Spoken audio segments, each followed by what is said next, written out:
கேள்வி பார்வையாளர் வணக்கம். இந்த நேர்காணலில் நாம் சந்திக்க இருக்கும் சிறப்பு விருந்தினர் தமிழ் புலிகள் கட்சியின் மாநில தலைவர் நாகை திருவள்ளுவர் சார். வணக்கம். வணக்கம். தமிழ்நாடு அரசியல் களம் சுருபிக்க தொடங்கி இருக்கிறது. தேர்தலுக்கு இன்னும் ஒரு 6 மாதம் தான் இருக்கிறது. அதுக்குள்ள கூட்டணி கட்சி, கூட்டணி குழப்பம், ஆள் பிடிக்கல் வேலை என்ற மாதிரி பல வேலைகள்லாம் நடந்துகிட்டு இருக்கிறது. ஒரு புறம் திமுக கூட்டணி வலுவாக இருந்தாலும் இன்னொரு புறம் என்டிஏ கூட்டணி பலவீனமாக தான் இருக்கதான் பார்க்க முடியாது. செங்கோட்டையன் பிரிந்து போயிட்டார், ஓபிஎஸ் வெளியேறிவிட்டார், டிடி தினம் தனியாக சென்று விட்டார், எடப்பாடி பழனிசாமி தோற்கடிப்பு என்ற மாதிரி பல்வேறு கருத்துக்கள் வச்சாலும் மீண்டும் எடப்பாடி பழனிசாமி தலைமையிலான ஒரு ஆட்சி மலர்னு சொல்லி அதிமுக சொல்றாங்க.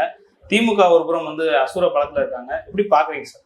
அனைத்து இந்திய அண்ணா திராவிட முன்னேற்ற கழகத்துடைய தலைவர் எடப்பாடி அவர்களுக்கு நமக்கு சொல்லக்கூடிய செய்தி என்னன்னா, தமிழ்நாட்டில் நீங்க ஆட்சி அமைக்கணும், ஆட்சியை கைப்பற்றணும் அப்படிங்கிற அந்த திட்டத்தை நீங்க மறந்துடணும்னு நான் நினைக்கிறேன். ஏன்னா இப்போ உங்களுக்கு அடிப்படையான தேவை அல்லது உடனடி தேவை என்பது உங்க கட்சியை கைப்பற்றுவது தான். ஏன்னா நீங்க இப்போ அஇஅதிமுக கட்சி சுக்குநூறாக சிதைத்து அதன் மூலமாக கால் பதிக்கக்கூடிய அனைத்து வேலைகளையும் பிஜேபி செஞ்சுக்கிட்டு இருக்கு. நீங்க அஇஅதிமுகவினுடைய தலைவர் எடப்பாடி அவர்கள் கவனிக்க வேண்டிய ஒரு கட்சி திமுக அல்ல.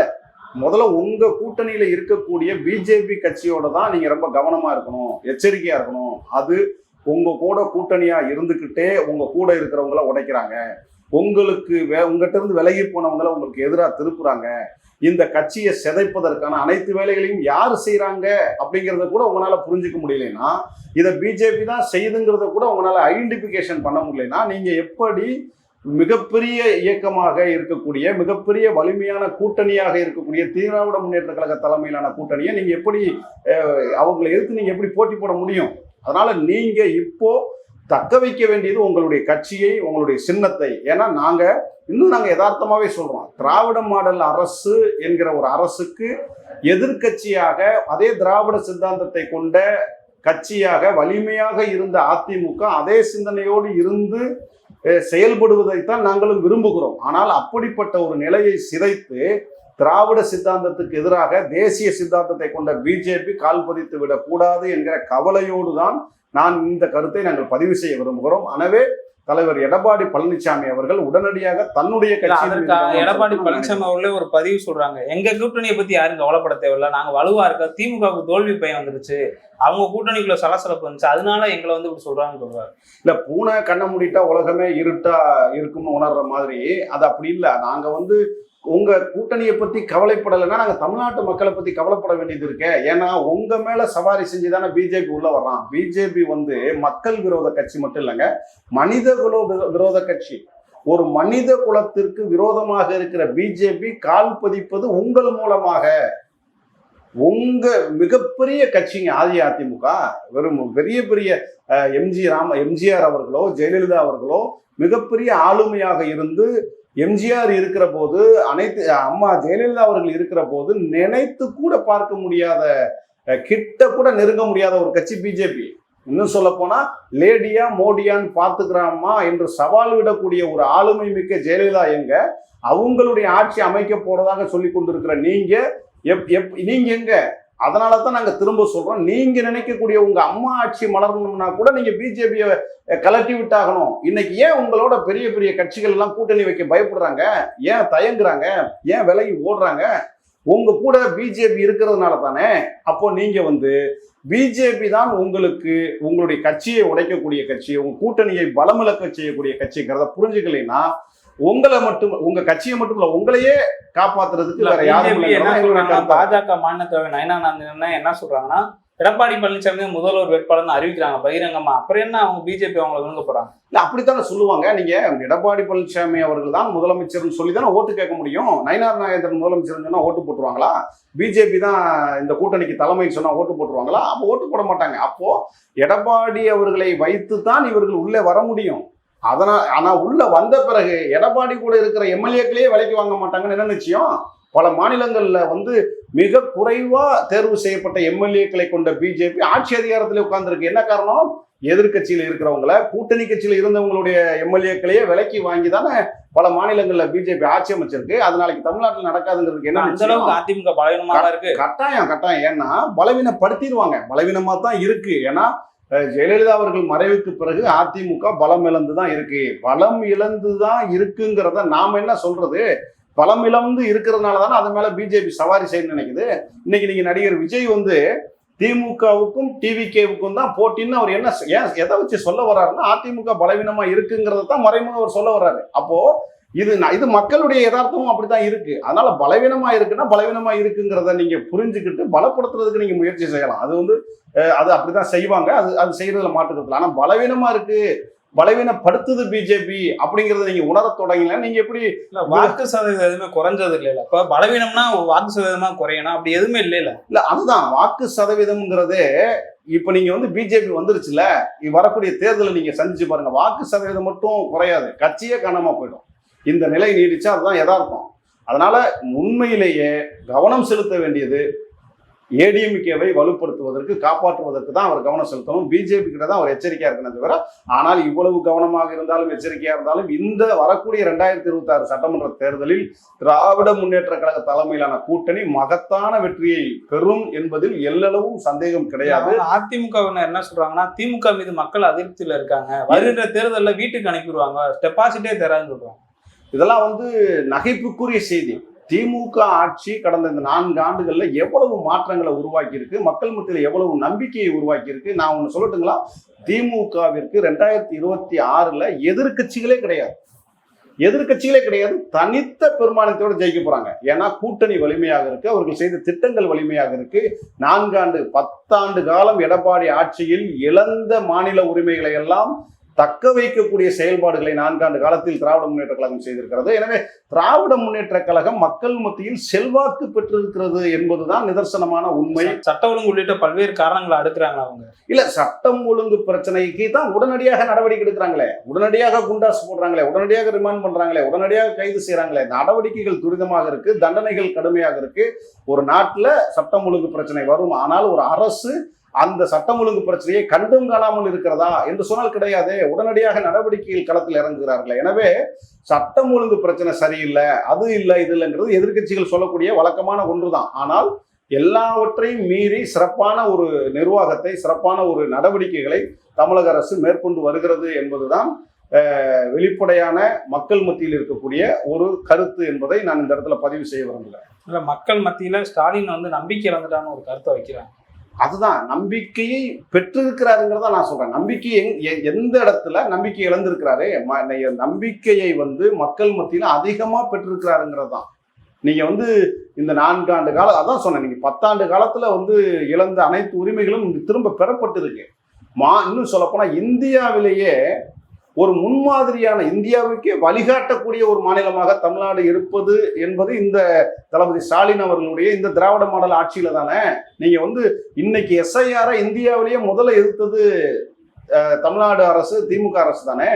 இன்னும் சொல்ல போனா மாநில உரிமைகளுக்கு எதிராக உச்சநீதிமன்றம் வரை கொண்டு போய் ஆளுநருக்கு எதிரான தீர்ப்புகளை பெற்றவர்களாக இருக்கட்டும், மாநில உரிமைகளை பாதுகாக்கக்கூடிய நடவடிக்கைகளாக இருக்கட்டும், எத்தனை பிரச்சனைகளை சொல்லலாம். ஆனா அதனால திராவிட முன்னேற்ற கழகம் மாநில உரிமைகளை பாதுகாக்க எடுக்கக்கூடிய முன்னெடுப்புகள் அனைத்துமே தமிழ்நாட்டு மக்களினுடைய உரிமைகளை பாதுகாக்கக்கூடிய நடவடிக்கைகள் தான், முன்னெடுப்புகள் தான்.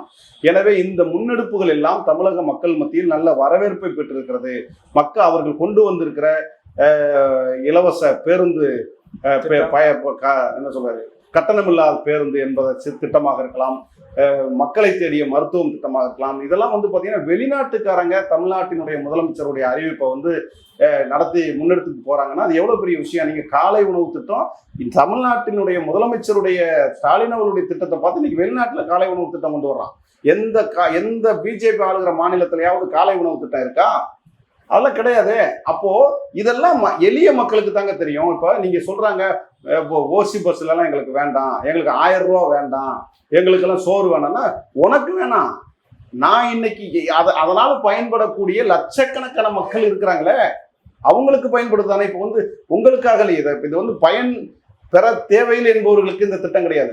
அந்த பயனை வேண்டும் என்று விரும்புபவர்களுக்கு இந்த திட்டம் இருந்துட்டு போகுது. அதுல உங்களுக்கு என்ன பிரச்சனை?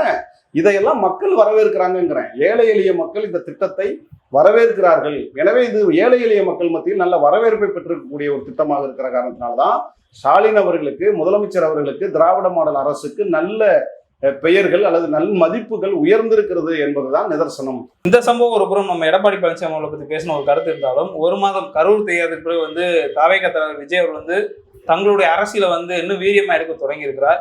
திமுக விசஸ் டிவிகேன்ற ஒரு கருத்தை மையப்படுத்திருக்காங்க. கூடுதலா பார்த்தோம்னா டிவிகேவினுடைய வளர்ச்சி வந்து திமுக பிடிக்கணும்னு ஒரு கருத்தை வைக்கிறாரு.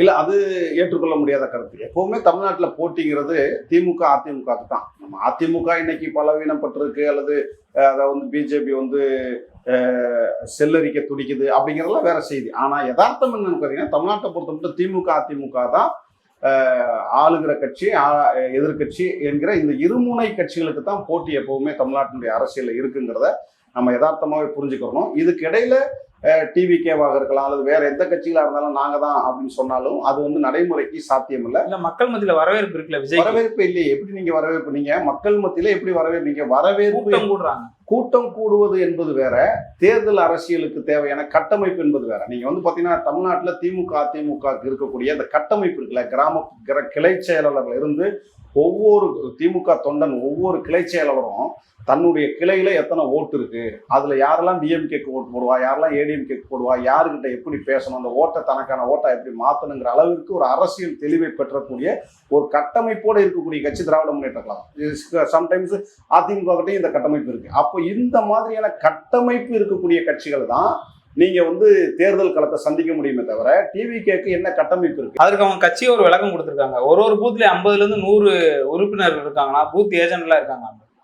இல்ல, நீங்க உறுப்பினர்கள் போடலாம், பூத் ஏஜென்ட் போடலாம், இப்ப தொகுதி பொறுப்பாளர்கள் போடலாம், ஆலோசனை கூட்டம் போடலாம். ஆனால் திராவிட முன்னேற்ற கழகத்தோடு மோதுகிற அளவிற்கான கட்டமைப்பு பலம் இல்லை. ஒருவேளை நீங்க இனிமே கட்டமைக்க முயற்சி பண்ணுவது ஒவ்வொரு கட்சியும் செய்யக்கூடிய வேலை தான் நீங்க செய்யுங்க. ஆனால் யதார்த்தமாக நீங்க கட்டமைப்பு இப்படி யோசிச்சு பாருங்க. நீங்க கட்டமைப்புன்னு ஒண்ணு இருந்திருந்தா 41 பேர் இறந்தாங்களே, 41 பேர் இறந்து ஒரே ஒரு எஃப்ஐஆர் தான் போட்டாங்க. ஒட்டுமொத்த மாநில நிர்வாகிகளும் காணோம், எல்லா நிர்வாகிகளும் காணோம். இப்போ நீங்க நாங்க தமிழ் புலிகள் கட்சி இருக்கிறோம், நாங்க பெரிய கட்சியிலனா கூட இந்த வழக்குகளை எல்லாம் எதிர்கொண்டு நிக்கிறோமே. எத்தனை வழக்குகளை எதிர்கொண்டு நிக்கிறோம், எவ்வளவு பிரச்சனைகள், எவ்வளவு போராட்டங்கள். அப்போ ஒரு இத்தனை லட்சக்கணக்கான பேர் திரள்றோம்னு சொல்ற நீங்க 41 பேர் உங்களை நம்பி வந்தவங்க தானே செத்தாங்க. 41 பேர் செல்லும் போது நீங்க என்ன செஞ்சிருக்கணும்? நியாயமா ஒண்ணுமே நீங்க செய்ய வேணாம். சாதாரணமா இந்த வருத்தப்படுறேங்கிற ஒரு செய்தி அவங்க கூட நிக்கிறதுல உங்களுக்கு என்ன பிரச்சனை? சரி, அவர் வந்து பெரிய நடிகர் அல்லது பெரிய தலைவர், அவருக்குனால கூட்டம் கட்டுக்கடங்காம வருதுன்னா சரி, ஓகே, நீங்க கூட போங்க. உங்களுடைய கட்சியினுடைய பொதுச் செயலாளர் எங்க? நீங்க சொன்ன மாதிரி செய்தி தொடர்பாளர், இது 2ஆம் கட்ட தலைவர்கள் எங்க? 2ஆம் கட்ட தலைவர்களாவது மருத்துவமனையில இருந்து ஆறுதல் சொல்லியிருக்கணுமே. அடுத்த கட்ட மாவட்ட செயலாளராவது வந்து ஆறுதல் சொல்லியிருக்கணுமுங்க. கிட்டத்தட்ட ஒரு வார காலமா மருத்துவமனை பக்கம் ஒரு டிவிக்கு தொண்டனை கூட காணுமே. அப்போ என்ன கட்டமைப்பு வச்சிருக்கிறீங்க? அப்புறம் அது இதை எப்படி சரி செய்ய முடியும்? இதெல்லாம் வந்து நாங்க வந்து பேசினா இது ஒரு அரசியல் ரீதியா இல்லைங்க, சாதாரண விஷயங்க. கூட்டம் கூடுவதும் கூட்டத்தில் நெருக்கடியினால் சிலர் மரப்படி நடக்கக்கூடாதது நடந்துருச்சு. நடந்த பிறகு நீங்க உங்களுடைய நடவடிக்கை என்னவா இருந்தது தான் நீங்க பிரச்சனை. அப்போ நீங்க வந்து இதுலயே உங்களுடைய கட்டமைப்பு இல்லை, அதை கையாள தெரியல, 2ஆம் கட்ட தலைவர்கள் இல்லை, உங்களுக்கு வழிகாட்டல் இல்லை. அப்போ கூடுகிற கூட்டத்தை வச்சு விசில் அடிக்கிறது, ஒரு சினிமா டயலாக் மாதிரி பேசுறதெல்லாம் ஒரு தேர்தல் அரசியலுக்கு உண்டான கட்டமைப்பு அல்லங்கிறது தான் உங்களுடைய நடவடிக்கைகள் மூலமா நிரூபணமாக இருக்கே தவிர இது ஒருபோதும் திமுகவுக்கு எதிரான கட்சியாக டிவிகேவை நிறுத்தவே முடியாது.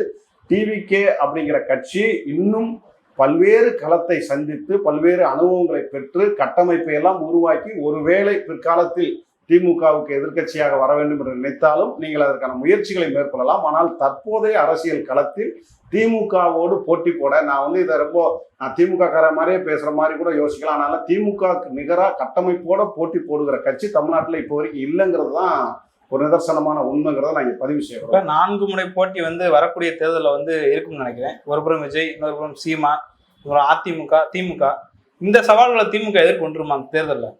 இதுக்கு சவாலே இல்லையே. இந்த 4 முனை போட்டிங்கிறது திமுக வந்து கலப்பணி செய்யாமலே வெற்றி பெறக்கூடிய வாய்ப்பை பெற்றிருக்குங்கிறத நாம பார்க்க வேண்டியதா இருக்கு. ஏன்னா திமுக கூட்டணி வலுவா இருக்கு.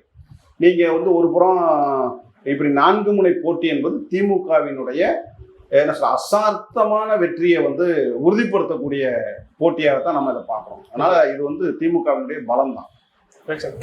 நன்றி, வணக்கம்.